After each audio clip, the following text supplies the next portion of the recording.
Alright, we're back. Another glitch journal drop coming your way. Before we jump into today's stories, I want you to do me a favor. Look outside your window right now. See that darkness? That comfort of knowing you're safe inside.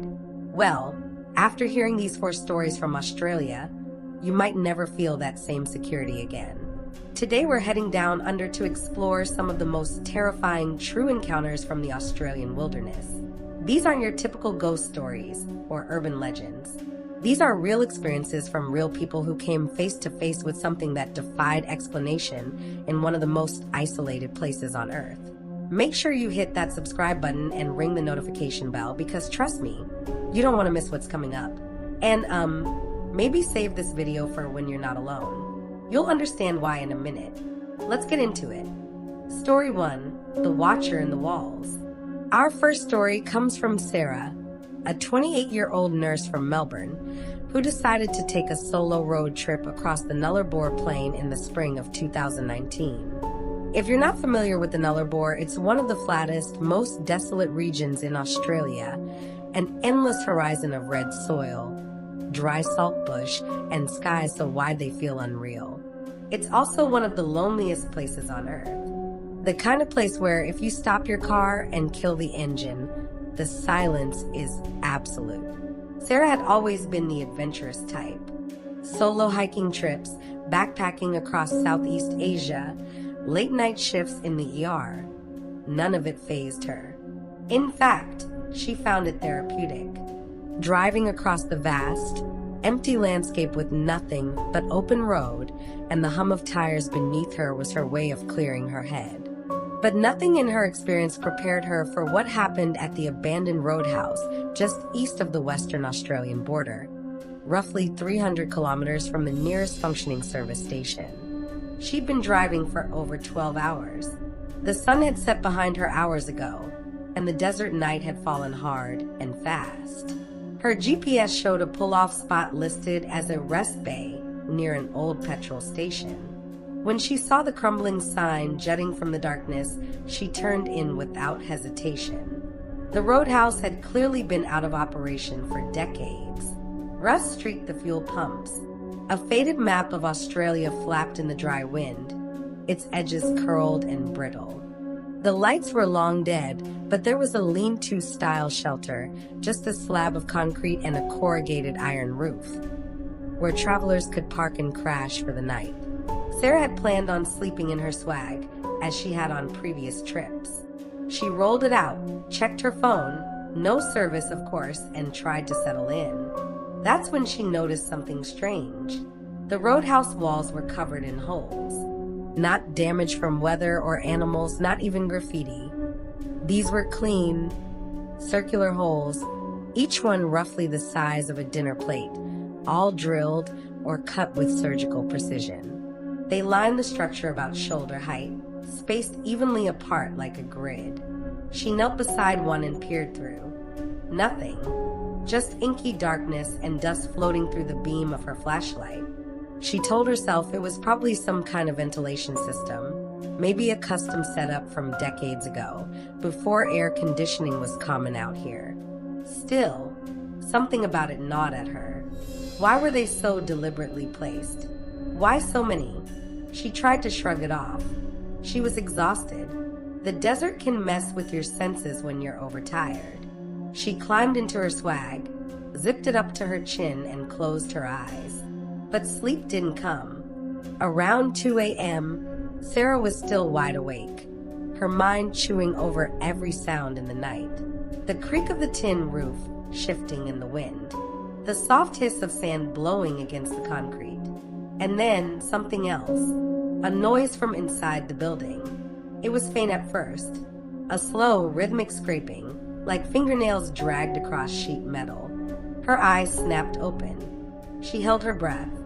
The sound continued, steady, deliberate. She sat up, unzipping her swag slowly. The roadhouse loomed just a few meters away. Her flashlight was already in her hand. She flicked it on and pointed it toward the holes. And then she saw it, a face, peering out from one of the holes. Its skin was pale, almost waxy. Its features were sunken and wrong. Too long, too narrow, and its eyes were completely black, like glass marbles or deep water.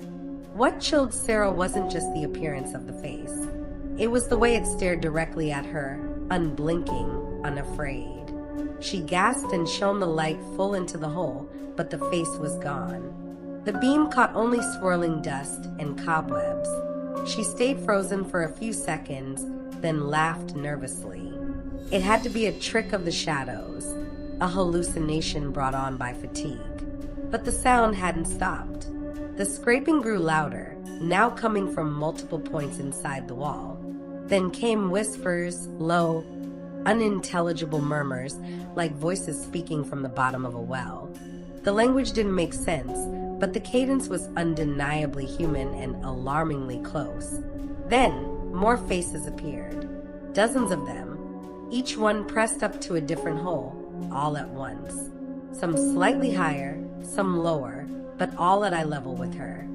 Their skin varied, some grayish, others with a faint yellow hue, but all shared the same black, depthless eyes. Sarah's blood turned to ice. She didn't scream. She didn't hesitate. She snatched her phone, kicked her swag aside, and jumped into her car. Her hands shook as she turned the key. Thankfully, the engine roared to life on the first try. She reversed in a wide arc, headlights sweeping across the roadhouse one last time. There was nothing there. No faces. No movement. She drove. For 3 hours, she didn't stop, didn't look back. Only when the early light of dawn crept over the horizon and the first signs of civilization reappeared did she finally let herself breathe. In the next town, she stopped for fuel and mentioned the roadhouse to the attendant. He raised an eyebrow and said, "That place? Shut down in the late 90s. We tell people not to stop there. Weird stuff. Always has been." She didn't ask for details. A week later, Sarah returned to Melbourne and finally had her camera film developed. Most of the photos were standard, landscapes, her car parked beside old signs, the endless red highway. But one image stopped her cold. It was a photo of the roadhouse, taken from inside her car. She didn't remember taking it, but there it was, clear as day. The crumbling facade, the weather-worn walls, and those strange circular holes. And in each hole a face, every single one, pale, expressionless, watching. She showed it to no one, deleted it a few days later. But she says she still dreams about that moment. Not the faces themselves, but the feeling like something had seen her. Not just then, but long before. Something that had been waiting. And now, sometimes when she's home alone at night, she swears she hears a familiar sound. A soft, deliberate scraping, coming from inside the walls. Story 2, The Mineshaft Echo. Our next story takes us deep into the red-dusted goldfields of Western Australia, where 35-year-old geologist Marcus was conducting a routine environmental survey in early 2021. His job, like many in the mineral exploration industry, involved assessing abandoned mine shafts for long-term risks. Things like collapses, chemical seepage, or unstable terrain that might threaten the surrounding land. Marcus had worked in the field for over a decade. He wasn't afraid of dark tunnels or enclosed spaces. He respected them. Underground work demanded discipline. It wasn't the kind of environment that forgave mistakes. He'd been in shafts that were half-flooded, shafts where air turned thin and wires rusted brittle. But what happened outside the ghost town of Gwalia still makes him question whether everything underground can be explained by physics and geology. The site in question was an old vertical shaft believed to be around 80 meters deep. It had several levels, each branching off into narrow tunnels carved by miners nearly a century earlier. The shaft itself was still structurally sound, at least on paper. Marcus and his partner, Jake, were tasked with descending halfway, checking for methane pockets and mapping the lower tunnels. Jake remained topside to monitor the harness system while Marcus rappelled down to the 40-meter mark, his boots hitting the narrow ledge with a dull thud. His headlamp illuminated rough stone walls, rusted support beams, and dangling wires from long-forgotten lighting systems. As he secured his harness to the anchor and unclipped from the rope, something strange happened. He heard his name, Marcus. It was faint, an echo or so he thought. Echoes are common in mines, and voices can travel strange distances underground. He assumed it was Jake calling down to check on him. He looked up, saw nothing but blackness and the faint glint of daylight far above. "Jake, you say something?" Marcus called up. There was no reply. A moment later, he heard it again. This time from somewhere deeper inside the tunnel that branched off to his right. "Marcus, help me." The voice wasn't Jake's. It was softer, younger, frightened. It sounded like a child. Every instinct told him this was impossible. No one else should be down there. Certainly not a child. Still, he flicked on his high beam and stepped carefully into the tunnel, calling out as he went. "Hello? I heard you. Are you okay?" The voice responded, always from just a little further ahead, always just out of reach. "Please help me." Marcus walked cautiously. He marked the walls with chalk every 10 meters, a standard safety procedure. The tunnel felt endless, which made no sense. According to historical maps, it should have dead-ended after 150 meters. But Marcus kept walking, following the increasingly faint cry for help. After what felt like 30 minutes, he paused. Something didn't add up. The voice was no longer asking for help. It was speaking in his own words. Phrases he had said that morning to Jake while prepping the gear. Phrases he had muttered to himself while checking the rock formations. "Looks stable, shouldn't be a problem. Just watch for cracks, Marcus." Now it was his own voice echoing back to him, but slightly warped, flattened, like a recording played through waterlogged tape. Marcus's stomach twisted. He checked his watch. Over an hour had passed. That couldn't be right. He'd only meant to be in the shaft for 30 minutes tops. He turned to head back, but froze. There was a light in the tunnel ahead. Not the cold, sterile beam of a flashlight, but a warm, flickering glow, like a lantern or candle. It danced on the walls, throwing shadows in strange shapes. And standing in the middle of the tunnel, silhouetted against the light, was a child. Small, motionless, facing away. Marcus approached cautiously, his voice shaking slightly. "Hey, are you okay? Are you lost?" The figure didn't move. As he got closer, he realized the child was wearing strange clothing. Old-fashioned work gear, suspenders, a dust-caked cap, rolled sleeves. Something right out of a 1920s mining photo. Then the child slowly turned. Its face was smeared with soot and dust.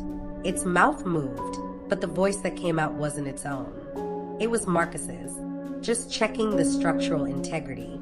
"Looks stable from here." His own words, spoken back to him by the child's mouth. But the eyes weren't right. Not injured, not missing, just absent, as if they had never formed. Smooth sockets where eyes should be, like they'd been left unfinished. Marcus took a step back, then another. The figure didn't follow. It just watched, if you could call it that. Then the light behind it suddenly extinguished, plunging the tunnel into absolute darkness. Only Marcus's headlamp cut through the black. He turned and ran. He followed the chalk marks back as quickly as he could, his boots slipping on loose gravel. The air felt thicker, heavier. The tunnel seemed longer now, as if the mine itself was resisting him. At one point, he swore he heard footsteps following him, just slightly out of sync with his own. When he finally reached the main shaft, he clipped into the rope and signaled frantically to Jake. As he ascended, every second felt like an hour. When he broke the surface, Jake rushed over, pale and wide-eyed. 6 hours, Jake said. "You were down there for 6 hours. Marcus's throat was dry. "No way. 45 minutes, maybe." Jake held up his phone. "You went down at 1:12 p.m. It's almost 7:30. Back at the truck, Marcus checked his gear. His fully charged headlamp was dead. His digital watch had reset. And the voice recorder he always wore on his vest? It had one new file, just static. But under the static, if you listened close enough, you could hear something. A voice, soft and warped. His own, repeating the same phrase over and over. "Help me, help me, help me." Marcus quit the job a month later. He moved to Perth, took a teaching position, and never set foot in a mine again. He never told the company what really happened. Said it was burnout, stress, claustrophobia. But he says that some nights when it's quiet and the lights are off, he hears that same voice again.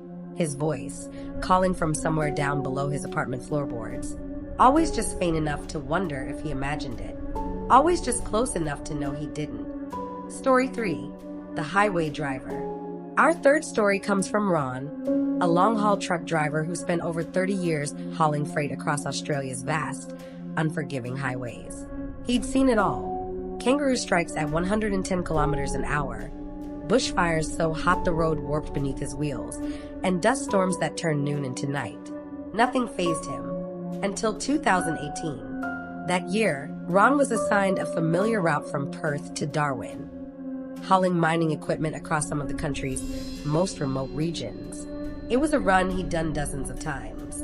He knew the truck stops, the rough patches, even the exact rock formations along certain turns. The isolation never bothered him. It was part of the job. Some stretches were so empty, you could drive 3 hours without passing another soul. The trip began like any other. Clear skies, smooth engine, hot thermos of coffee riding shotgun. He was about 12 hours in when he entered a long stretch of the Great Northern Highway, a place so empty it felt like another planet. That's when he saw the lights. It was just after 3 a.m. Ron glanced in his side mirror and noticed a pair of headlights trailing behind him. At first, he thought nothing of it. Convoys were common on these routes. Truckers often traveled in loose groups for safety. But something about these lights made him uneasy. They were too white, too bright, not the soft yellow hue of halogens, or even the crisp glare of modern LEDs.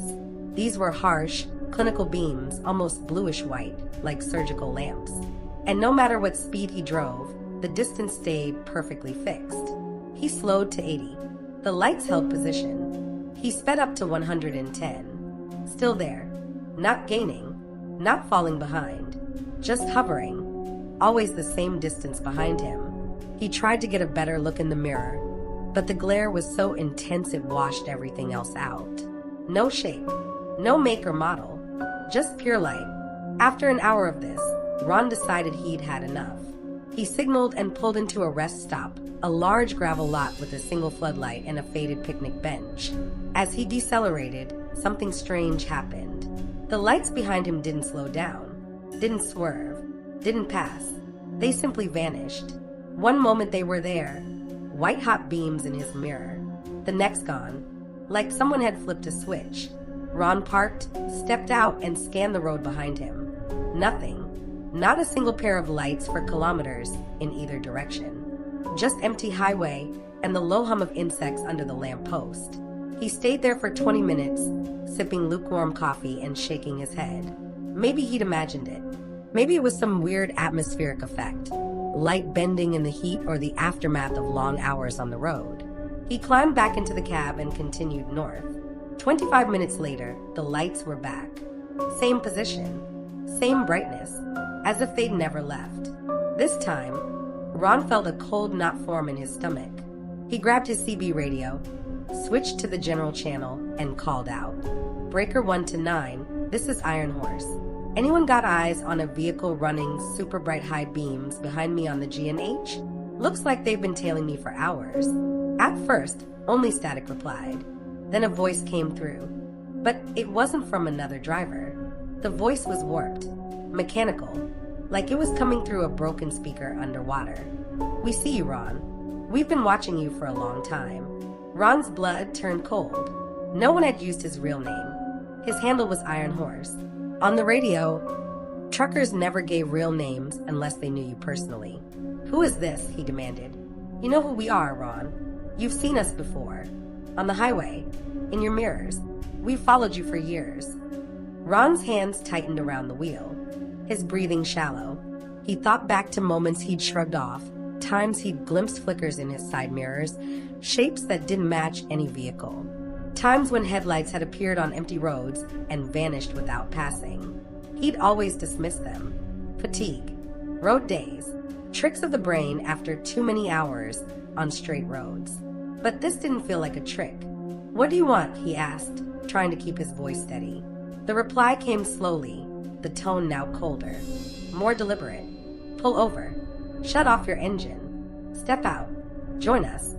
Ron didn't hesitate. He slammed his foot on the accelerator. The engine roared to life, tires biting into gravel as he peeled back onto the highway. But the lights behind him didn't shrink. They kept pace perfectly, not gaining, not falling back, just following. And then the CB crackled again. You can't run forever, Ron. Every road ends with us. Every mirror leads back to us. We're always behind you. As if to punctuate the message, the lights surged brighter. Ron's cab lit up like daylight. He could feel heat radiating from the mirrors, real heat, like standing too close to a bonfire. He swerved slightly, eyes watering from the glare. His vision blurred. Every instinct screamed for him to stop, but he didn't. He drove, for 3 hours straight. When the sky finally began to lighten and the sun crept above the horizon, the lights behind him faded, gone, as if they'd never existed. Ron reached Darwin just after 8 a.m. He checked into a motel, turned off his phone, and slept for 16 hours. He didn't take the truck back. He didn't take any truck back.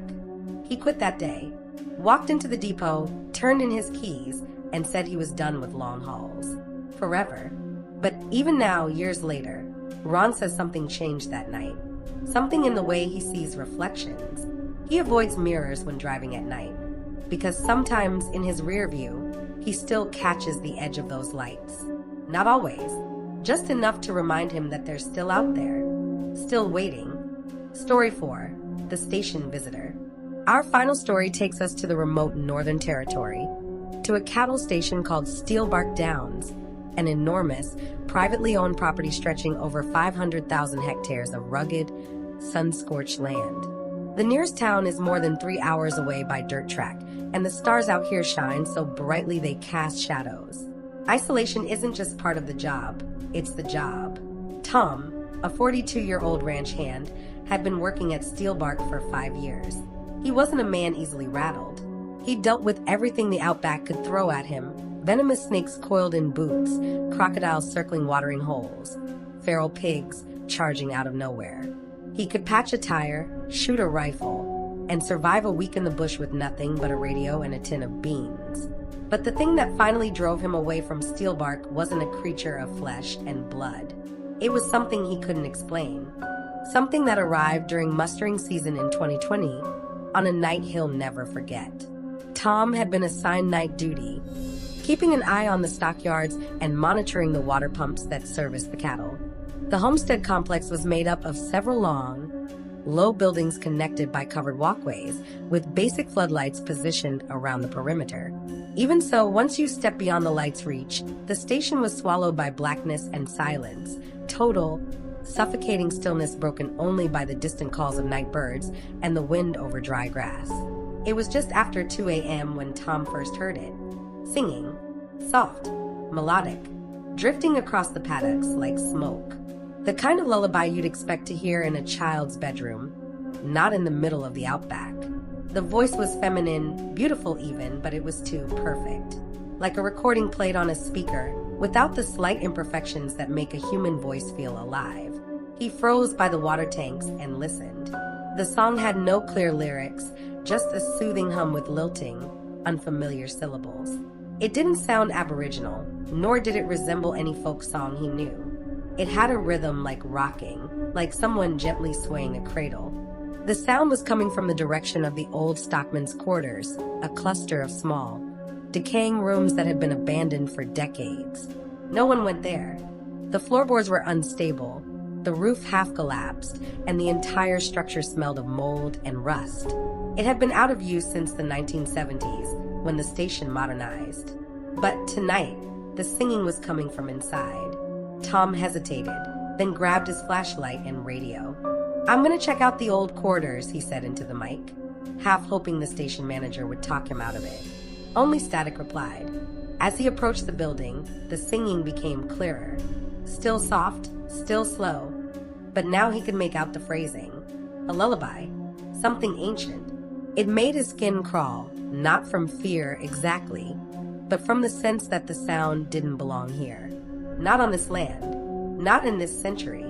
The front door hung crooked on its hinges, creaking in the wind. The interior was pitch black. His flashlight beam sliced through the dust, revealing warped timber, broken chairs, and stains on the floor he didn't want to think about. That's when he saw her, a woman, standing in the center of the room, facing away. She wore a long dress, white at first glance, though the hem was soaked in something darker. Her hair was long and black, perfectly straight, hanging down her back like a curtain. She rocked gently from side to side, her arms loose at her sides, humming the same lullaby. Tom stopped in the doorway, his breath catching. "Excuse me," he called out. "Are you okay? You can't be in here. This building's not safe." The woman didn't respond, didn't flinch, just continued swaying. He took a step closer. The air inside the building was cold, unnaturally so, and there was a smell, sweet and metallic, like rusted iron and wilting flowers. "Miss," he called again, "you need to turn around.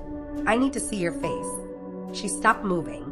Slowly, almost deliberately, she began to turn. And that's when Tom saw what would drive him off the station forever. Her dress wasn't white, it was stained deep red, the color hidden until she shifted under the light. But more disturbing was her face, or the lack of one.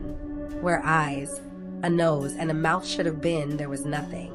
Just smooth, pale skin, as though her features had been erased, sculpted blank. Yet the lullaby continued. The sound seemed to come from everywhere at once, echoing inside the building, inside his head. Tom stumbled back, flashlight shaking in his grip. The woman took a step forward. Not fast, not threatening, just closer. He turned and ran. He sprinted back through the paddocks, not daring to look back. He didn't stop until he was inside the main office, where he locked the door, turned on every light, and waited out the night with a rifle across his lap. When the others arrived at sunrise, Tom told them what happened. They checked the old quarters together. The building was empty. No woman, no footprints, no bloodstained dress. The floorboards, however, were spotless, as if they'd been freshly scrubbed. Tom expected ridicule, but instead he got knowing looks. A few of the older hands nodded silently. One of them, Roy, finally spoke up. "You're not the first to see her." According to Roy, people had heard singing around the quarters for years. Some saw glimpses, a figure in the distance, a shadow in the window. Most didn't speak of it. Bad luck to talk about things like that on the station. The manager did some digging and found something chilling. In 1934, during a particularly brutal wet season, a stockman's wife went missing. She was last seen heading toward the old quarters to bring lunch to her husband. Her body was found 3 days later in a nearby creek, under circumstances best left undescribed. Locals at the time believed it had been a tragic accident. Others said the land took her, punishment for something long forgotten. Tom lasted 1 more month. The singing never stopped. Some nights it was faint, barely audible beneath the sound of insects. Other nights it echoed across the paddocks like a call. He moved to Adelaide and took a job managing warehouse deliveries. Nothing supernatural, nothing lonely. But sometimes, late at night, when the wind catches the buildings just right, he swears he hears a lullaby, drifting through the loading docks. Soft, familiar, waiting. And there you have it, guys. For stories from the Australian outback that prove there are some things in this world that science just can't explain. Whether you believe these stories or not, one thing is certain: Australia's vast wilderness holds secrets that we may never fully understand. I want to know what you think. Have you ever experienced something paranormal in a remote location? Do you think these stories are evidence of something supernatural? Or can they be explained by isolation, fatigue, and the power of suggestion? Let me know in the comments below. If this video gave you chills, you need to watch my playlist of international horror stories. I've got real encounters from haunted forests in Japan, abandoned asylums in Eastern Europe, and cursed locations in South America. Click the link in the description and prepare to lose sleep for the next week. And don't forget to subscribe. I post new horror content every week, and trust me, you don't want to miss what's coming next.